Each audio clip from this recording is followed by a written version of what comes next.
Scott Dean Ponder was born on February 7, 1973, and was raised by his loving family, consisting of his mother Beverly Guy and his stepfather Terry Guy. From an early age, Scott showed interest in cars and motorbikes that was greatly supported by his parents, who wanted him to improve his riding skills. They even got him a racer's license when he turned legal.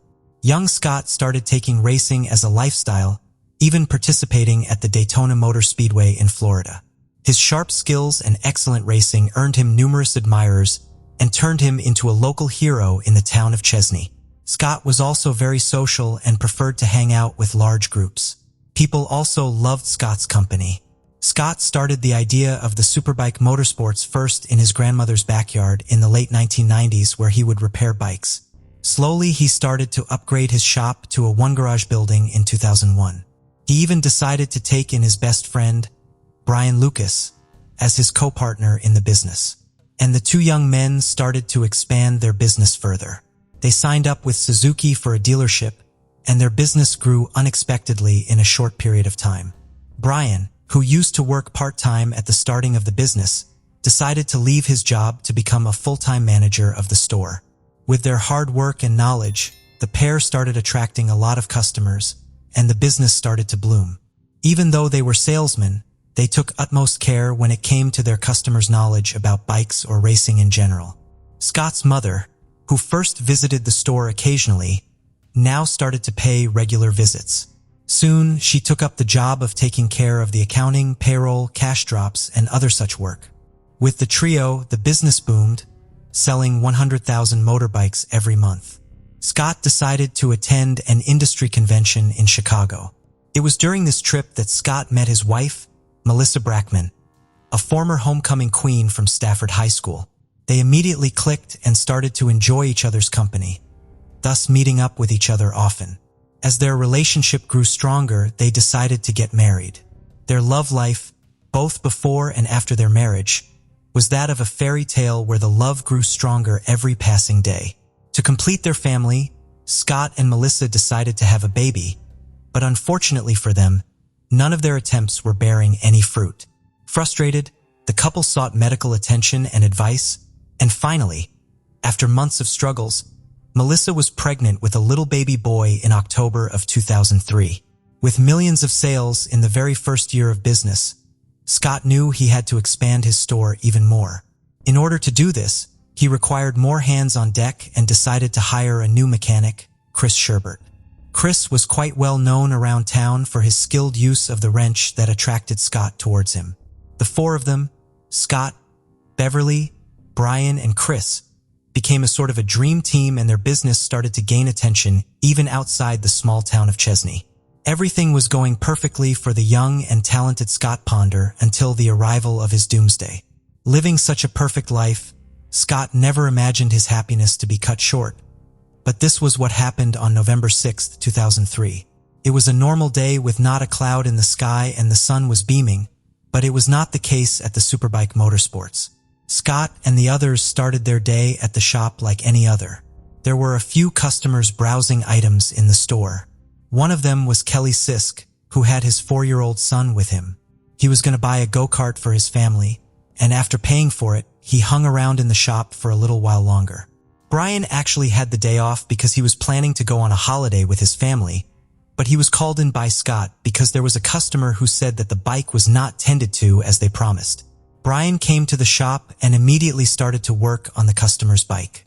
Scott was tending to another customer when Beverly came by after taking Scott's cancer-stricken grandmother to chemo. She used to take deposits for her son to the bank, and that day she was intending to do the same. When she dropped by, she started to help Scott a little at the counter, since she was planning to go to the bank much later. At around 2:30 p.m., Scott's friend Noah Lee called the shop. Beverly answered the phone, and he asked if he could stop by the shop and it would only take him 7 minutes to reach the shop, to which Beverly agreed. The conversation was short, and after putting the phone back down, Beverly decided to use the bathroom. In the span of 7 minutes, all 4 people in the shop, Scott, Brian, Beverly, and Chris, were savagely shot to death on the Superbike Motorsports premises. At 3 p.m., when Scott's friend, Noel, came by, He saw Scott and Brian lying at the front of the shop as still as statues. At first, he felt they were playing a trick on him. He even likely kicked both of them, telling them to stop messing with him until he saw the pool of blood underneath their bodies and immediately dialed 911. Police and paramedics immediately rushed to the scene. After all, it was the first ever quadruple murder in such a small town like Chesney. The news of the homicide spread like wildfire, and not only the victims' families, but a dozen other people gathered at the crime scene in order to catch a glimpse. The police wasted no time and immediately started the investigation. They found the mechanic, Chris' body at the back of the shop. It was bent over as if he was working on a bike right before he was robbed of his life. Next, they found Beverly's body inside the shop, right in front of the bathroom. The police believe she was ambushed right when she came out of the bathroom. The police found Brian and Scott's bodies, both lying at the front of the store. Brian's body was closer to the door, near the sidewalk, while Scott's body was closer to one of the parked cars in the parking lot. This, the police inferred, was maybe because both Scott and Brian were trying to run for their lives. They went inside, probably on hearing the gunshots, and came face to face with the shooter. And on seeing the dead bodies of Chris and Beverly, they immediately ran out the door, but their attempt to escape failed miserably. The police and forensic teams searched the crime scene thoroughly and gathered blood samples and other evidence from the crime scene. This was an execution-style homicide, where the shooter entered the shop with the motive to murder the people present there and shot them in the chest and head point blank. Scott's wife, Melissa, got a call about the shooting and immediately rushed to the scene. Detectives conducted a thorough investigation, and it didn't take them long to arrive at their first clue. From the statements made by a few passers-by in the area at the time of the murder, they declared to have spotted a couple loitering near the shop. Sketches of the suspects were drawn during the questioning of these eyewitnesses, and the detectives immediately circulated the pictures all over South Carolina. The detectives speculated that the man was the one who shot the victims, Chris and Beverly, at the back, while the woman was distracting the two men, Scott and Brian, up front. When the man came to the front where the two men were, he shot them. This was just mere speculation by the detectives, and none of the facts in this theory were proven. Months passed and police couldn't find any clue regarding the case. Extensive media coverage of the case started putting pressure on the detectives as they started to revisit the crime from a different perspective, and sure enough, a breakthrough appeared. Detectives started to do a thorough study of the victims' past and current lifestyles, and though Scott, Beverly, and Brian's backgrounds came out to be clean, it was not the same for the mechanic, Chris Sherbert. When detectives checked Chris' previous job, the news of a drug connection came into the picture. The detectives found out that Chris might have been involved with the wrong company and was also responsible for smuggling drugs. Moreover, Chris was scheduled to go to court the following Monday before the murder took place. It was 2003 when drug smuggling and abuse was increasing every single day, and the Glyphs were hoping to arrest the key criminal players to eradicate the root cause of drug abuse, especially among young teens. The detectives and the public now started to wonder if this quadruple homicide took place with the motive to murder only Chris and the other three victims were just collateral damage. They even started to speculate that maybe the people involved in this drug business felt that Chris would give evidence against them in court on Monday and decided to end his life. The detective said that this could be a possibility since Chris was the one who was shot first. However, regarding this path of speculation, no evidence was found by the police. Therefore, the investigation stalled again. Finally, after a whole year, the detectives approached the case from a completely different angle once again. The detectives found that Brian, Scott's friend and coworker, was looking for a house weeks before the murder, but strangely enough, his wife Robin had no idea regarding this decision taken by him. Later, Brian's mother, Lorraine Lucas, spoke of the unhappy and strained marriage between the pair and how Brian was planning to move out to live alone. Though this didn't seem to have a connection to the shooting, a discovery made by the detectives a few days later brought out a shocking revelation to the case. This quadruple homicide took the lives of 4 people and broke the hearts of many others. The victims' families were coping with the hard times, but it was especially hard for Melissa. Her life was perfect before it all came crashing down when her beloved husband was shot. Despite all this, Melissa knew she couldn't give up now that she had a new reason to continue living, and that was her son.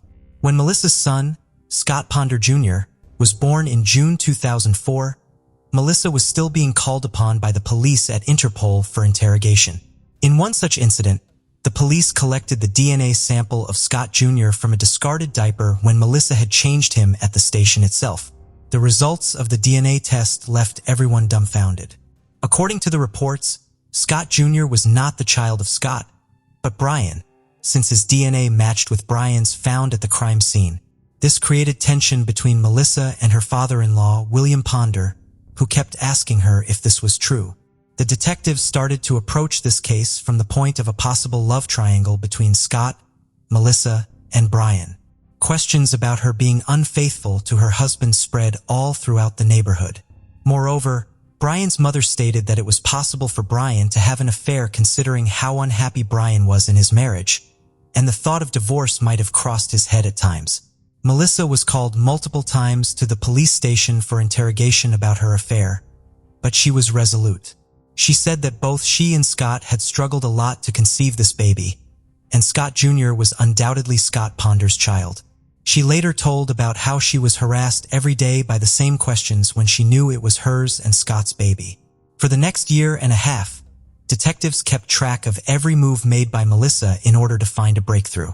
Finally, after 18 months, however, the detectives claimed that there must have been a mistake regarding the blood sample collected at the crime scene. The detectives stated that they conducted a DNA test for Beverly and Scott from the blood sample collected from the crime scene, and the results did not match. In the reports, Brian's DNA matched Beverly's when, clearly, Scott was the son of Beverly. At this point, the detectives knew that they had made a grave mistake. They put the wrong name on the blood sample of Scott and Brian collected from the crime scene, since both the bodies of Scott and Brian were lying next to each other. This cleared up all the accusations laid against Melissa. Disregarding the love triangle theory, detectives now started to link the case with another homicide just 30 miles away that had happened just 5 months before the Superbike Motorsports homicide. On May 16, 2003, the people of Greer, South Carolina, heard the news of a triple homicide that took place in the Blue Ridge Savings Bank.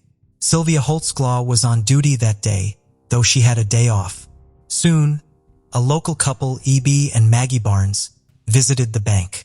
At around 1:30 p.m., a 911 call went through to the Greer Police Department regarding a shooting that had taken place in the Blue Ridge Savings Bank, where Sylvia, E.B., and Maggie were shot to death. Just like in the Superbike Motorsports, the shooting happened in broad daylight with no witnesses available. When police checked the CCTV footage, they saw a red car that was driving to the bank at around 1:24 p.m. and it was soon seen again when it was driving back from the bank 3 minutes after the incident. Coincidentally, a similar red car was spotted during the quadruple homicide at the Superbike Motorsports. Detectives started to hunt down the right car and found a clue that it was stolen by 39-year-old Emerson Wright from a rental lot days before the homicide. The police concluded that he'd entered the bank to rob, but panicked and shot the couple when they tried to intervene. Unfortunately, the detectives never got to question Emerson regarding the bank and the Superbike Motorsports murder because of how incidents unfurled 2 years later in another car chase involving him and the Georgia State Police. He was wanted for a series of burglaries in the Atlanta area. When he was chased by the state trooper, he crashed his car, got out, and shot himself with a single gunshot wound to his head. Later, the detectives declared that though there are similarities between the two cases, they didn't believe that the two cases were connected. Left with no clues or possible theories to continue their investigation, the quadruple homicide at the Superbike Motorsports turned into a cold case months later in 2004. For 13 years, Melissa, along with the other families of the victims, didn't stop with their efforts of finding any clue that might lead them to the person who was responsible for this atrocious crime, but to no avail. Finally, a ray of hope shone on them when the cold case of the quadruple murder that took place on November 6, 2003 in Superbike Motorsports reopened when the detectives got a breakthrough in the case in 2016, 13 years after the crime had been committed. The man behind the shooting came into the spotlight when he was arrested for a different murder that he committed, and during the interrogation, he confessed to the Superbike Motorsports quadruple murder. This man was 45-year-old Todd Colehemp. Todd was born on March 7, 1971, to mother Reggie Tagg and father William Samsel. His parents divorced when he was 2 years old, and though he started to live with his mother and a new boyfriend, he wanted to spend more time with his biological father. Todd was extremely aggressive and hyper, at times not having self-resistance over his anger issues. He was a troublesome kid and showed hostility towards animals when he was in nursery school. He killed a goldfish with Clorox bleach and shot a dog with a BB gun. He spent 3.5 months in Georgia Psychiatric Hospital, but there seemed to be no change in his aggressive behavior. His mother, Reggie, finally decided to send him to his father, William, hoping a change in the environment would help his behavior. On November 25, 1986, Todd planned a kidnapping of a girl named Christy Granado in Tempe, Arizona. He knocked on her door, frightened her with a .22 caliber revolver, and demanded for her to follow him to his house. He brought her to his home, tied her up, taped her mouth shut, and then proceeded to assault her. Afterwards, he walked her home and threatened to kill the entire family if she told anyone about what had happened. Christy, however, confessed everything to her parents, and her father called 911 immediately. Cole Hemp was charged with kidnapping, sexual assault, and committing a dangerous crime against children. In 1987, he pleaded guilty to the kidnapping charge, and the other charges were dropped. When he was released, Todd was a changed man. He started to work for himself and even got a job. No further complaints were heard against him until 2016. On August 31, 2016, 30-year-old Calla Brown and her boyfriend, the 32-year-old Charlie David Carver, went missing after they were last seen going to Todd's house to remove brush from one of Todd's properties. On November 3, 2016, investigators found Calla chained to a wall inside a metal storage container on the property of Todd. Later, investigators also retrieved the body of Charlie that had multiple gunshot wounds in it. Calla told the detectives that Todd shot Charlie and took her chained up. He would always assault her in a barbaric manner and threatened her not to find ways to escape. Todd was immediately arrested by the police and taken in for questioning. During this arrest, Todd confessed to being the person behind the shooting that took place at the Superbike Motorsports 13 years earlier. When Todd was called in for the interrogation on November 5, 2016, he started to tell the detectives everything that happened on November 6, 2003. He didn't confess out of fear or guilt, but merely as if recalling a memory. He said that he bought a Suzuki GSX R750 from Superbike Motorsports, but just days after buying the bike, he realized he couldn't ride it. Having no prior knowledge of riding a bike, Todd then decided to exchange the bike for another one that would be much easier to ride for a beginner such as Todd. He then told the detective that he was mocked by Scott and Brian for his inability to ride such a bike. The bike exchange didn't take place that day and Todd returned home. 14 days after the purchase, the bike got stolen from the front of the apartment complex where Todd lived. He filed a police complaint regarding the stolen bike, but the police never recovered the vehicle. Todd also mentioned that even the law enforcement officer made fun of him. He lost a $1,000 deposit for insurance, but neither the police nor the shop contacted him after that regarding the stolen bike. Todd started college and went to Greenville Tech. His attraction towards bikes never faded, and soon he found himself going back to the Superbike Motorsports once again. He told the police that when he was browsing through the bikes in the shop, both Scott and Brian were giving negative remarks about him. Since then, whenever Todd visited the shop, the two men would mock and laugh at him. One day, he decided to take up a red 92 FS with him when he went to the shop. He waited for the customers to leave, and the shop was left with only Scott, Brian, Chris, and Beverly. Todd savagely shot all the victims to death. He later added that Beverly was not a target. She was just in the wrong place at the wrong time. Hearing the confession made by Todd gave the victims' families the long-drawn justice and the closure that they were seeking for the past. Later, Todd also confessed to have killed 3 more people who were Johnny Joe, Megan Leacoxey, and Charlie David Carver. These 3 victims also died due to gunshots fired by Todd Cole Hemp. In the case of Todd Cole Hemp, even though it was a serial killer case, there was no trial that took place. Instead, prosecutors spoke to the families of those he'd murdered as well as to the survivor and decided to give him a plea deal instead of taking him to trial where the state offered Todd life without the possibility of parole, which he accepted only 7 months after his arrest. Todd was sentenced to 7 consecutive life sentences on May 23, 2017. In addition, he was sentenced to 30 years for assault and 30 years for kidnapping. Not having a trial did not give the satisfaction to the victims' families regarding the justice that was needed to be served. It also angered the general public. It's not fair for families to wait years and years for justice, Seventh Circuit solicitor Barry Barnett later told reporters. But Scott Ponder's wife Melissa said that she was finally relieved to get closure regarding her husband's death after all these years. All the family members and relatives of the victims came together to hold the Canda Lake Vigil in remembrance of their beloved, ones whom they'd lost to the hands of a serial killer. After 13 drawn-out years of pain and suffering, the victims' families were grateful to finally learn what exactly happened to their loved ones. In one interview, Scott's wife Melissa did state that the reason Todd gave for murdering Scott and the others didn't sit right with her, since she knew Scott well enough to know that he'd never make fun of someone and make them feel little in front of him. Nevertheless, she was grateful that justice had finally been served. The public was left disturbed by the lack of empathy and the casual behavior that Todd showed while being interrogated by the police or during his court appearances. They wanted Todd to receive the death penalty since he was a monster to society. Today's case was truly a twisted and disturbing one. 18-year-old Christian Aguilar was a freshman at the University of Florida. He was a talented young man and had obtained a scholarship to the university to study biomedical engineering. His brother described him as quiet and shy and said it took him a while to open up to people. But when he did, he was incredibly funny and charming with lots of charisma. While at university and living in Gainesville, he and his longtime friend, Erica Freeman, whom he'd known since school, became an item. From this point on, the pair were joined at the hip.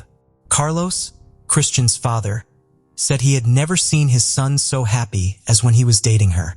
Erica described them as soulmates and believed that one day they would get married. September 20th, 2012, would seemingly start as any other day. As usual, as soon as Erica finished her classes, she sent Christian a text message to arrange a meetup. At this point, they'd been dating for a little while, but their relationship was blossoming and they spent every day together. Always quick to respond, when Erica didn't hear back from Christian, she became a little concerned. Telling herself he must have been busy with something, she headed back to her apartment alone. Several hours would pass, however, and despite many calls and texts, Erica still had no idea where he was. She now knew something was wrong and walked to his dorm room to ask his roommate if he had seen him.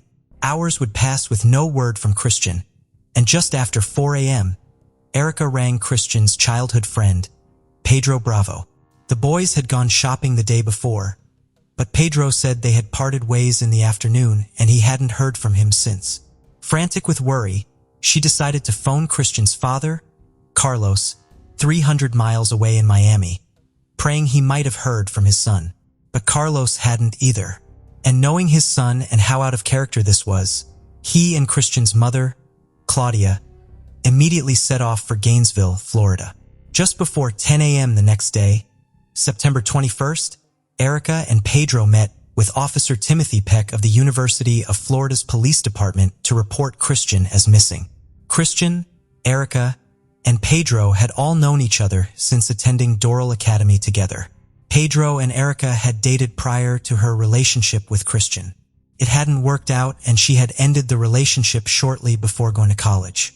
Although Pedro had been upset about the breakup, he soon moved to Gainesville himself and it appeared that the trio from school were back together. Christian and Erica had yet to tell Pedro about their relationship and were waiting for him to be in a better place mentally before they broke the news. Growing more concerned by the hour, Erica made the police aware that Christian had suffered from depression and this rang more alarm bells. They wondered if maybe Christian had attempted to hurt himself in some way, so officers headed out to his apartment. They found absolutely nothing. Not a thing was out of place and there were no obvious signs of anything being disturbed. Pedro and Erica were both interviewed separately. Pedro said that the previous day he and Christian had left campus in Pedro's car. Christian got his flu shot and then they had driven to a Best Buy store to buy a CD and grab some lunch. The boys got into a verbal argument in Pedro's car, So Pedro dropped Christian off on a street and drove home by himself. Feeling guilty about the argument, he attempted to ring him, but to no avail, and he hadn't heard from him since. As well as Erica, Carlos, Christian's father, rang Pedro too to get the story. Pedro didn't know Gainesville very well, having only just enrolled in college there, and he couldn't remember the name of the street, so he tried describing the location as best he could. The area that Pedro appeared to be talking about was quite notorious, known for crime and drugs, and police began to worry that something had happened to him there. Police checked the CCTV cameras from Best Buy and quickly picked the pair up. Just as Pedro had said, on September 20th at around 3 p.m., Best Buy showed them both drinking coffee, browsing the aisles, and chatting to each other. But after this, there was nothing.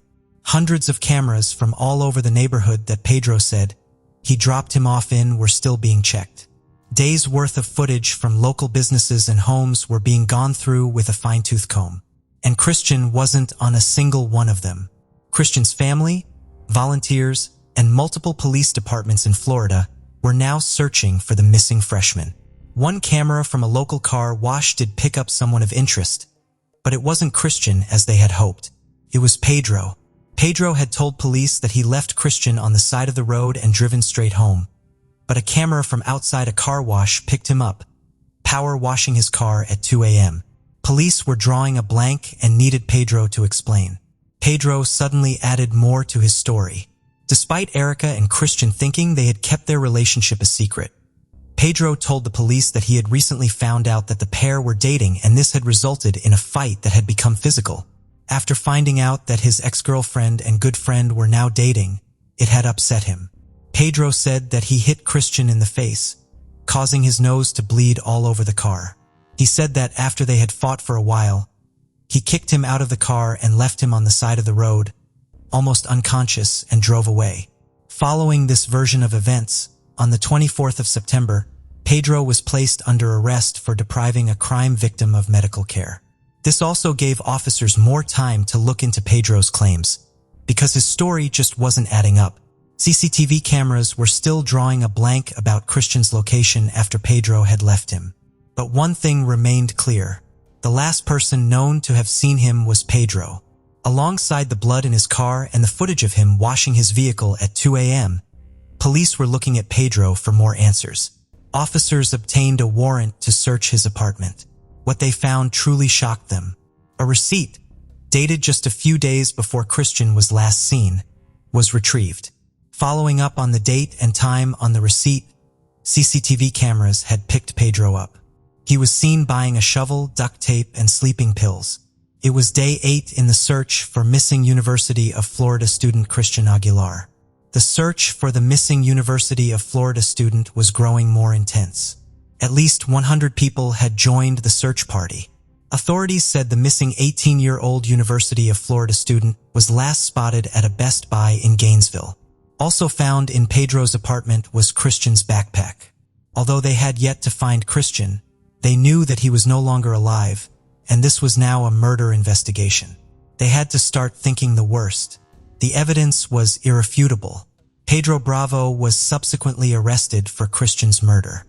After 3 weeks of searching in an area around 60 miles from Gainesville, local hunters found human remains buried in a shallow grave. Using dental records, it was confirmed that the body was Christian Aguilar. An autopsy confirmed that he had been strangled and his ankles and wrists were both bound with duct tape. Pedro Bravo was still being investigated for the murder. But how and why had things possibly come to this? It all started years prior when Pedro Bravo developed a dangerous obsession with his now ex-girlfriend, Erica Freeman. Pedro was fixated on Erica, and when she broke up with him, he spent the next few months campaigning to win her back. When he found out that she had moved on, he set a plan in motion to remove Christian from the picture. Erica and Pedro had begun dating as sophomores. Although initially things seemed to be going well, Erica became unhappy and decided she needed to end the relationship. She tried to break up with him several times, but Pedro warned her that things would never be the same if she left him. Out of fear, Erica agreed to stay. However, as Erica and Pedro made plans to go to different colleges, Erica felt that this was now the right time to end the relationship and go their separate ways. Erica enrolled at Santa Fe Community College in Gainesville. She and Christian bumped into each other and a romance quickly blossomed, but just a few months into their time in Gainesville, Pedro turned up there too. He was originally set to attend Florida International University hundreds of miles away, but quickly decided to transfer to Santa Fe Community College to try and win Erica back. But Erica and Christian were now dating and very happy together. Pedro asked Erica several times if she and Christian were together, but Erica said they were just friends. The pair were conscious of Pedro's state of mind as he was clearly still mentally in a bad place. Pedro had frequently spoken about committing suicide after the breakup. So Erica and Christian decided to keep the relationship a secret until they felt Pedro was ready to accept it and in a better headspace. Little did they know, Pedro was already well aware of the relationship and was completely consumed and enraged by it. Another item was recovered from the search of Pedro's apartment. It was a journal. It showed the extent of his obsessive thoughts and feelings and the lengths he was willing to go to. Endless pages of drawings, poems, quotes, and lyrics. Love letters to Erica and threats to Christian filled the book. Paragraphs and paragraphs of speeches saying things such as, "I can do this, I believe in myself, I will do it, I can win her back, I will win her back. No one will stop me, I will get into Gainesville and get her back. I will get out of Miami and into University of Florida." One entry from July read, "I'm scared she might end up with Chris." He then wrote underneath, "You are overreacting again. Remember that Chris goes to University of Florida and Erica goes to Santa Fe. So limited conversation and contact. Plus they don't talk much and he lives on campus. They have separate classes and schools. Plus you have time." His obsession with the pair of them was growing and completely consuming his life. On September 20th, Pedro had contacted Christian asking if he wanted to meet with him and go shopping. Pedro told Christian he wanted to confide in him about his depression and suicidal thoughts and get his advice. Worrying that he may have been trying to meet him to talk about his relationship with Erica, Christian was hesitant about going. But eventually, he decided he would go as the pair would be out in a public place and it felt safe. In the parking lot of Walmart as they sat in Pedro's car, Pedro subdued Christian using sleeping pills in a bottle of Gatorade and strangled him with a belt. Pedro's phone showed that he was in the Walmart car park for 2 hours that afternoon. He then put his phone in airplane mode for 5 hours and drove to a swampy area where he attempted to bury him. Logs from his iPhone 4 showed that the torch had been used 9 times for a total of 48 minutes that night. On the way home, Pedro stopped to get food at McDonald's and then went to wash the dirt off his car.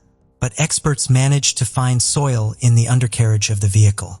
The shovel Pedro was seen buying also matched the soil that surrounded Christian's remains. In August 2014, almost 2 years since Christian's body was found, the trial of Pedro Bravo began. He entered a not guilty plea. Pedro's former cellmate, Michael Angelo, took the stand and testified that Pedro had told him it had taken him 13 minutes to kill Christian, and he had originally had several plans for how he was going to carry out the violent attack. Michael also led officers to where Pedro had told him he had hidden the shovel under a wooden walkway at his apartment complex. He said at one point, Pedro panicked as he almost got caught by a security guard driving past the vehicle as he was strangling Christian. Pedro took the stand in his own defense, and he was the only witness the defense team called to the stand during the 2-week trial. A big moment in the courtroom was the showing of a screenshot of the iPhone feature Hey Siri. Although it was initially reported that Pedro had asked Siri questions relating to the awful act he would go on to commit, Gainesville police and experts disputed that. The screenshot in question had been viewed using the phone, but it had been viewed via Facebook. Pedro had an iPhone 4 which did not have Siri compatibility. The footage was eventually pulled from the courtroom. The defense team argued that although Pedro had a physical altercation with Christian and was wrong to leave him at the side of the road, he most definitely didn't kill him.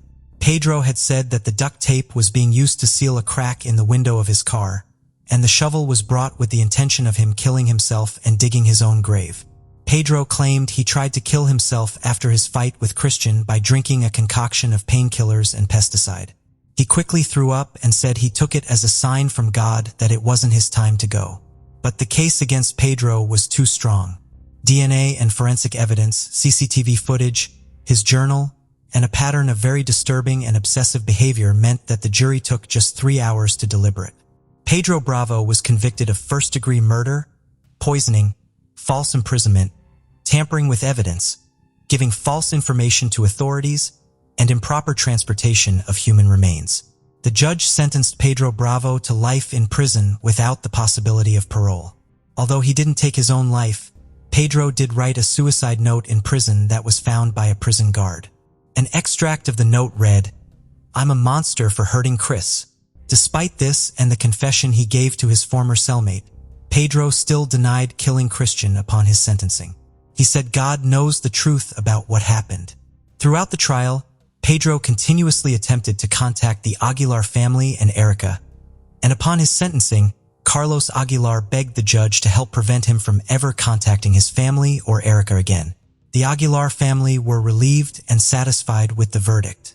Carlos said, "The reality is, the verdict will not bring my son back, but Pedro was held accountable. I promised Christian at his burial there would be justice." The funeral for Christian Aguilar was held in Miami. It was open to the public and packed out. A kind and loving young man with a life full of such promise was cut so dreadfully short. Erica Freeman said of Christian, "He was such a good person, so kind and so compassionate. I always feel like when I describe him, I'm never describing him enough. You had to meet him." Ardith Wood, a stunning 27-year-old, was not only beautiful, but also exceptionally intelligent. She was on the path to earning a doctoral degree in philosophy from Waterloo University while simultaneously working as an editor for a philosophy journal. Ardith's dream of becoming a professor was about to come true. The summer of 2003 arrived. Ardith decided to spend her vacation visiting her family in Ottawa, Canada. She had a wonderful time with her loved ones, going on walks together and cooking at home. On the morning of August 6th, the young woman went for a run. When she returned, her thoughtful parents were already waiting for her with a delicious breakfast dessert. It was a warm and sunny day, so Ardith decided to go for a bike ride. Her brother kindly allowed her to borrow his bicycle. The girl promised to be back in a couple of hours. That day, her mother planned to go shopping before lunch, awaiting her daughter's return from the ride. Ardith loved cycling along the picturesque route through the forest, past the river and cliffs. This trail was popular among local cyclists. It was always peaceful and safe here, but not this time. 27-year-old Ardith never came home. Her mother was worried about her, and then a heavy downpour started. The woman understood that her daughter wouldn't be riding in such weather, but time passed, and she still wasn't back. The family set out to search, assuming the girl might have fallen off her bike and needed help. Bike paths wound through the entire city, and they didn't know which direction Ardith had gone this time, so her relatives searched all over town. Their efforts were fruitless, and when it got dark, they went to the police. Due to the bad weather, the search was postponed until morning. The next day, there was no news about Ardith. One of the largest search operations in Ottawa's history began. It involved rescuers, police officers, dog handlers with their canines and helicopters. In total, about 1,000 people, including numerous volunteers. Ardith's family actively participated in the search, posting flyers with the girl's photo all around the city. But the first few days yielded no progress. The police turned to the public for help. Soon a call came from a local resident. She said that on the day of Ardith's disappearance, she was in the forest on the bike path and saw a creepy guy with a bicycle there. The witness described him as a young man with a pleasant appearance, well-dressed, but behaving extremely suspiciously. His conduct was frightening. It turned out the stranger had tried to push the girl off her bike and drag her into the bushes. Fortunately, other people appeared on the trail. The perpetrator fell behind and she managed to escape quickly. After this incident, she no longer felt safe on walks and stopped cycling alone. According to the girl, it happened in an area called Green Creek. She suggested that the stranger might have attacked Ardith as well. The eyewitness was invited to the police station to create a composite sketch. She described the suspect as a young man, 20-30 years old, light-skinned, dark-haired with a beard and glasses, pleasant-looking and athletically built. The sketch was shown to Ardith's family, but they didn't recognize anyone familiar to the missing woman. Many men wore similar glasses and beards at the time, so suspicion could fall on anyone. The investigators decided not to publish the portrait in the media, fearing a wave or false calls. The police constantly asked local residents for help, showing Ardith's photo. Law enforcement was confident. Such a bright, beautiful girl with a memorable appearance couldn't have gone unnoticed. Someone must have seen her and could provide a lead. This assumption proved true. 16-year-old Laura called the police. She said that on the day of the disappearance, while riding past on her bicycle, she saw Ardith on the bike trail. The missing woman was sitting on a rock, seemingly resting. When Laura rode further, she heard a scream. Turning around, the girl saw Ardith arguing with some guy. Laura didn't know what to think. Maybe it was just a lover's quarrel. Ardith wasn't calling for help. And then she went into the woods with that man. Laura wanted to find out what was happening, but got scared. Seeing the approaching storm, the 16-year-old witness hurried home. As she was leaving, she thought she heard someone screaming. The police invited Laura to the station to show her the composite sketch of the stranger. She recognized him. According to the girl, it all happened around 1 p.m. in the same place, Green Creek. Later, the police received several more calls from girls who had encountered this creepy guy on the trail. He attacked them, but the victims were lucky to escape. One woman's call particularly stood out. She recounted how an attractive stranger approached her during a walk. They had a pleasant conversation, but suddenly his behavior changed drastically. The men started grabbing her, but the woman managed to push the attacker away with her bicycle and quickly flee. She didn't even look back, afraid he would catch up. After returning home, the woman told her family about the incident and warned her loved ones to stay away from that place. Oddly, none of the girls who were attacked reported it to the police. The search for Ardith concentrated around the creek area. Soon, her bicycle was found, indicating the police were on the right track. Meanwhile, the investigators received another call that became a breakthrough in the case. A man, without giving his name, reported an unpleasant incident in the forest. Terrible accident. Allegedly, he didn't want to harm our Defoteca life. Confused, he decided to get rid of the body. The stranger carried the girl across the creek, dug a small pit and buried her there, covering the grave with branches. Then he hung up. The police managed to trace the call. It was made from a phone booth 20 minutes away from Ottawa. Law enforcement rushed there, hoping to find witnesses or lift fingerprints or DNA from the receiver. But disappointment awaited them. Someone had thoroughly wiped the handset. Neither eyewitnesses nor surveillance cameras could be found. The search for Ardith continued in Green Creek. Dogs trained to detect the smell of corpses arrived at the scene. Soon, the worst fears of the family and the police were confirmed. With the help of the dogs, they managed to find the missing woman's grave located between two trees in a quiet, picturesque spot. Coming closer, the detectives saw the half-buried naked body of the girl. Likely, the criminal was startled by someone, which is why he buried the victim so sloppily. Criminologists started examining the crime scene, but unfortunately found no evidence, no fingerprints or DNA. The medical examiner confirmed it was Ardith Wood. She died a horrific, agonizing death that didn't resemble an accident at all, contrary to what the stranger said in his conversation with the police. The cause of death was drowning. Algae were found in her lungs, so the girl was still alive when she ended up in the water. Despite the body being found naked, the medical examiners didn't find unequivocal signs of rape, although they didn't rule it out. The police believed the crime was sexually motivated. In their opinion, the stranger hunted girls in a deserted place for this purpose. Otherwise, what else could have driven him? The detectives needed to catch the criminal urgently to avoid new victims. They were convinced he had attacked several girls and had already killed one. How far could the maniac go? The police decided to publish a composite sketch of the suspect in the media, asking the public for help in identifying him. Investigators received about 4,000 calls with leads and began processing them. which took a lot of time. On September 10th, the police released important information about the suspect.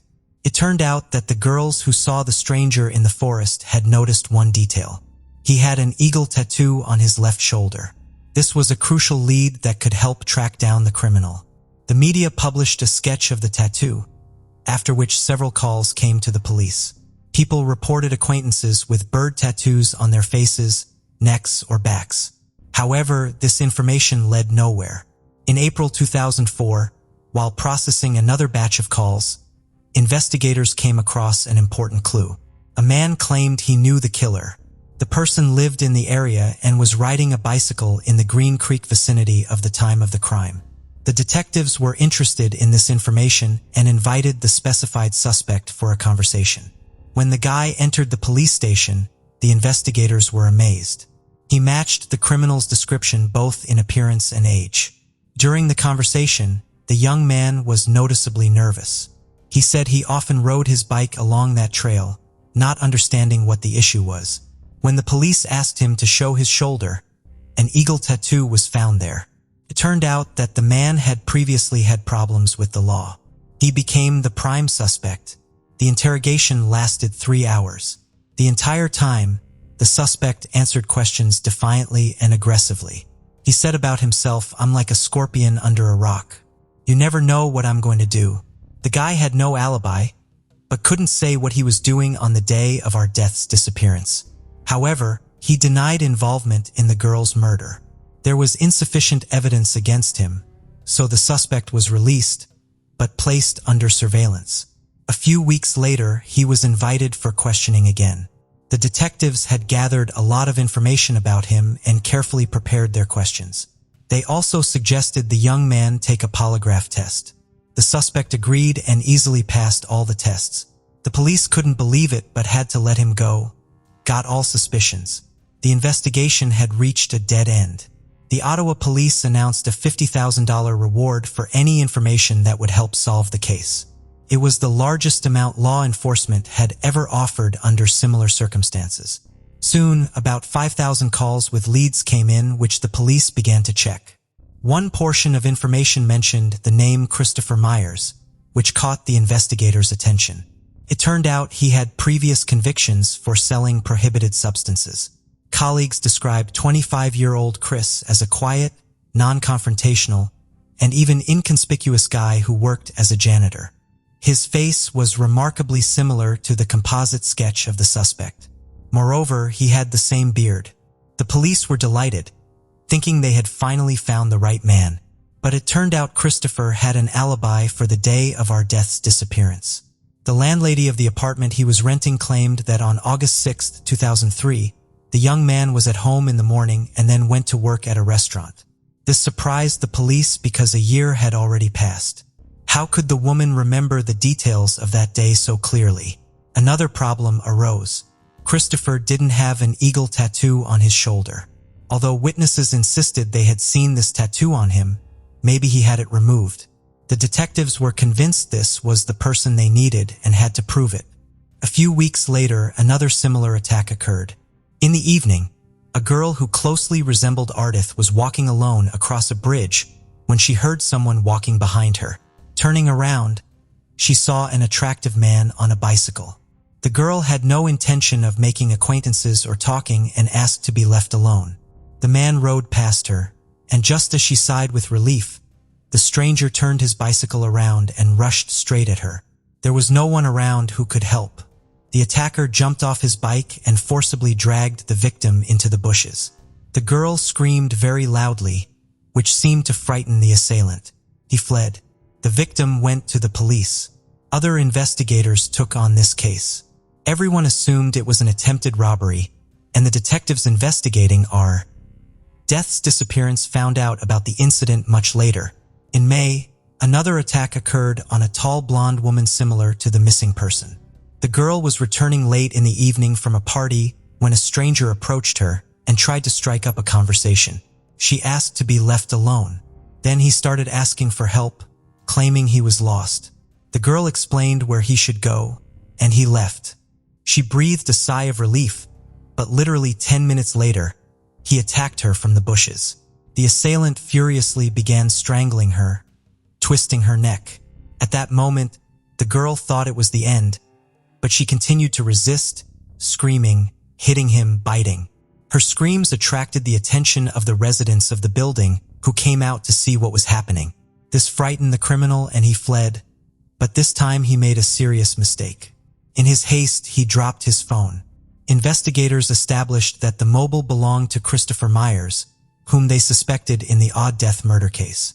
The puzzle came together. Chris committed all the similar crimes. He chose girls with similar appearances, blondes, and attacked them. Christopher was brought in for questioning, but he wasn't in a hurry to confess to the murder. He said he had never been to Green Creek, had never seen our death, and wasn't involved in the other attacks. Chris complained about mental health issues and uncontrollable aggression, but insisted he hadn't caused physical harm to anyone. The detectives noticed he had crooked teeth and persuaded him to take a polygraph test. The test lasted 5 hours, and Chris failed it miserably. But despite this, he still continued to claim his innocence, saying the polygraph was wrong. Since the results of the lie detector test weren't considered evidence, the suspect had to be released. For the next 5 months, detectives gathered evidence against him, interrogating everyone who knew Christopher, relatives, friends, colleagues, and his ex-girlfriend. It turned out Christopher was born into a dysfunctional family of alcoholics. His difficult childhood was accompanied by the development of various mental disorders: attention deficit disorder and schizoid disorder. Chris was taken from his birth family and adopted by another couple. The adoptive parents treated the boy with love, but he was uncontrollable. They couldn't cope with raising the troubled child and returned him to the orphanage when Chris turned 12. As he grew older, he seemed to become an ordinary, normal guy. Christopher graduated from school, entered university, socialized with friends, and lived in a dormitory. But his roommate considered Chris abnormal. He told creepy stories that frightened her. Eventually, she kicked him out of the room. Chris's ex-girlfriend revealed that he loved cycling along the trails of Ottawa and was fascinated by the picturesque scenery. She also disclosed his main secret. Christopher enjoyed temporary tattoos. For a while, he had the exact image of an eagle on his shoulder. The girl was shown a sketch of the tattoo, and she confirmed that he had the same one on his left shoulder. Christopher was summoned for questioning on October 13, 2005. He was placed in a very cramped interrogation room. This time, the conversation was conducted by burly men who pushed their chairs right up against Chris. All this put tremendous psychological pressure on the suspect. The investigators started with simple words. "We know everything about you, Chris. We know it was you who killed our death." Christopher responded evasively. 3 hours later, he began to give testimony. Confused and inconsistent, Chris admitted that he was in Green Creek that day and met our death. Struck by her beauty, he decided to get acquainted. He started giving compliments, chatting nicely, and then invited the girl into the woods, and she agreed. Once there, Christopher began hugging and kissing her, showing the detectives exactly how. And then, according to him, it all ended. Ardith recoiled from him. Apparently, she didn't like his manners. She ran away but fell into the creek. Christopher tried to save the girl but failed. He wanted to portray himself as a hero, but this absolutely didn't correspond to his subsequent actions. For some reason, he pulled Ardith's body out of the water, undressed it, and buried it. When the policeman stated that Chris was going to be charged with murder, he immediately retracted his words. "No, I never met her. It was a joke. I took all the information from the newspapers." The detective had to have a serious one-on-one conversation with him. Eventually, Chris confessed to killing Ardith. He even drew a map with the trails in Green Creek where he met the girl. On it, he marked another person, Laura, who saw him with the victim in the forest. Laura recognized the suspect as the same man she had seen then. Christopher was arrested on October 20th, 2005.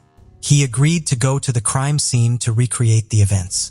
But when they arrived at the indicated trail, Christopher suddenly declared that it wasn't the right location, claiming everything happened elsewhere, although everything matched. Christopher had an unstable psyche. he would give testimony and then retract his words. Later, he also confessed to other attacks on girls. He was charged with additional crimes for these offenses. At the trial, the lawyer stated that Christopher was just a troubled young man.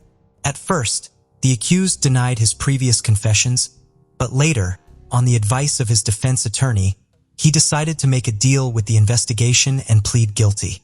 On January 8, 2008, 5 years after the murder, the defendant confessed to the crime but refused to disclose the motives and details. Later, he also admitted to the other attacks. The prosecution believed that on that day, Chris wasn't on the forest trail by chance. He was stalking his prey like a hunter. He attacked several girls who were lucky enough to escape. The likely motive was sexual assault. Ardith was unlucky that day. She was Christopher's type, an attractive blonde. He tried to get acquainted with her, but something went wrong, and an argument broke out between them, which was overheard by a teenage girl riding by. Under some pretext, the killer managed to lure Ardith into the woods. There, he attacked her, started undressing her, intending to rape her. To save herself, the girl ran away and jumped into the creek. Chris rushed after her, caught up, and drowned her, then buried the body.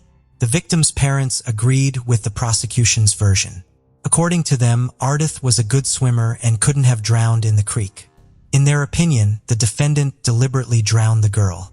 However, it remained a mystery to them how Christopher managed to convince Ardith to go into the woods with him.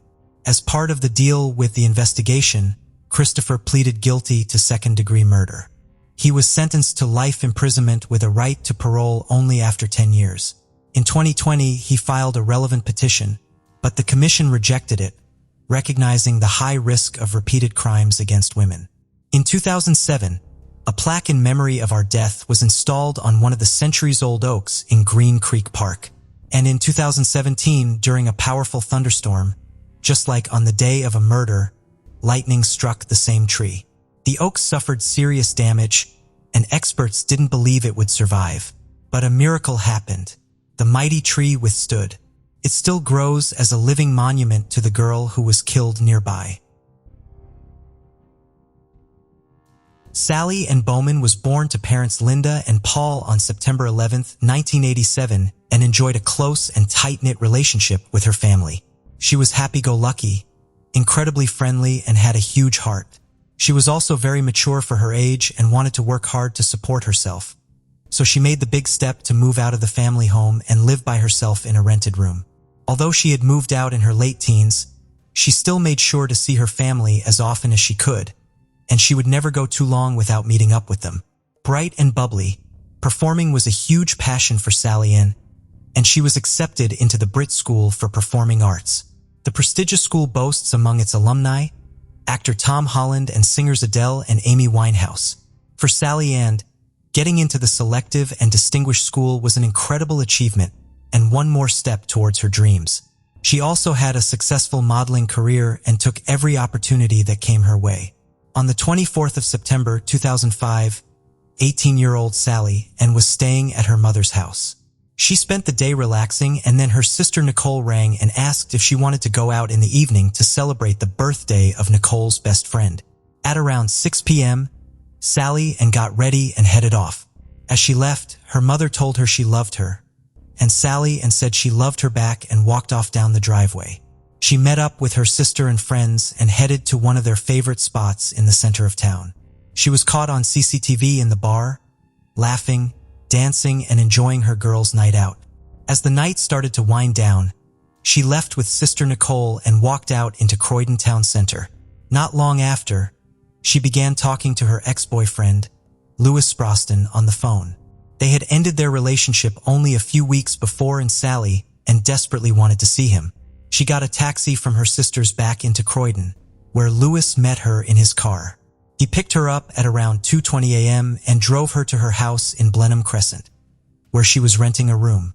With the breakup being only a matter of weeks ago, emotions were still very raw, and soon into their journey, the pair started arguing in the car. The argument went on until around 4:15 a.m., and Sally Ann then got out of the car, and Louis drove off. A witness said they were woken by the sound of a garbled noise ending with a scream. The witness then got out of bed and looked out of their window, but couldn't see anything. The air was still, and there was no other noise coming from the street. They returned to the window about 5 minutes later and kept their lights off. They saw a man walking down the streets, but with no other noise and no one else around. They left the window and went back to bed. At around 6:30 that morning, a neighbor went outside and saw what they assumed were the legs of a mannequin protruding from behind a builder's skip. After going over to investigate, they were met with a truly horrific sight. It was the body of Sally Ann Bowman. She was partially clothed, and it was clear that she was deceased. Police quickly arrived on scene and sealed off the area. The murder squad was called in, and an investigation swiftly got underway. This would become the largest investigation London had ever seen. Linda Bowman heard knocking at her front door. She said she assumed it was Sally and she had been locked out. As she opened the door, she was met with 3 police officers who asked her if she was Linda Bowman and if she knew Sally Ann.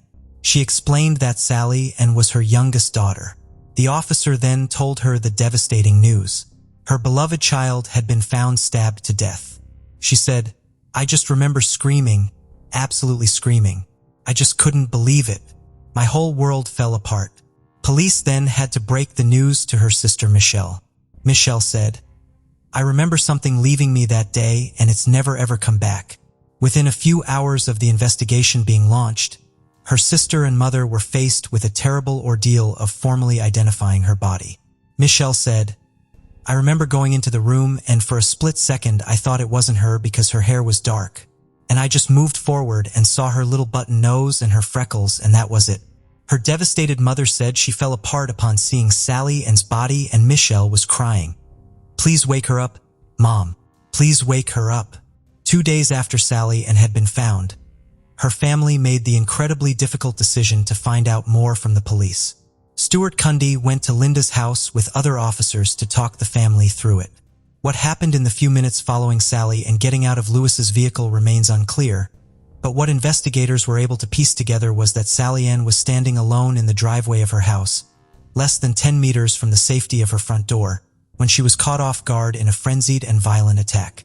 During the attack, Sally Ann Bowman was stabbed at least 7 times, with 3 of the stab wounds being so strong they passed through her body. There was also evidence to suggest that she had been sexually assaulted post-mortem. She had also been bitten several times, which had left DNA evidence. The peace and tranquility of this quiet suburban street had been shattered, and a sadistic, violent killer was now on the run. Her ex-boyfriend Lewis was quickly identified as a potential suspect. As he and Sally Ann had fought the night she was killed, and he had been one of the last people to see her alive, this was soon made a focus of the investigation. Officers quickly mobilized in the hunt was now on to find Lewis Broston.